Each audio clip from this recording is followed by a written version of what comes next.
అండి, మీరందరూ బాగున్నారా? మీరందరూ బాగుండాలని మేము మనస్ఫూర్తిగా కోరుకుంటున్నాం. ఈరోజు వచ్చేసి కొంచెం సేమియా పాయసం చేసుకుంటున్నానండి. దానికోసం అని చెప్పి ఒక గ్లాసు పాలు, ఒక అర గ్లాసు వాటర్ పెట్టి మరగబెట్టుకుంటున్నాను. పాలు మరుగుతున్నాయండి. సేమియా వేపుకుంటున్నా, కొంచెం నెయ్యి వేసుకున్నా. నెయ్యి కాగిందండి, కొంచెం సేమియాలు వేసుకొని వేపుకుంటున్నాను. సేమియాలు అయితే వేగినాయండి. ఇప్పుడు మరిగే పాలల్లో వీటిని వేసేసుకుంటున్నాను.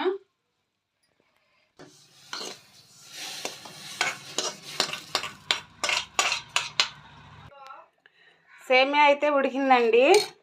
దీనిలోకి 1 కప్పు బెల్లం, 1/2 కప్పు పంచదార వేసుకుంటున్నాను. సేమియా అయితే బాగా ఉడికిందండి. దీనిలోకి ఇప్పుడు 1 స్పూన్ యాలకుల పొడి వేసుకుంటున్నాను.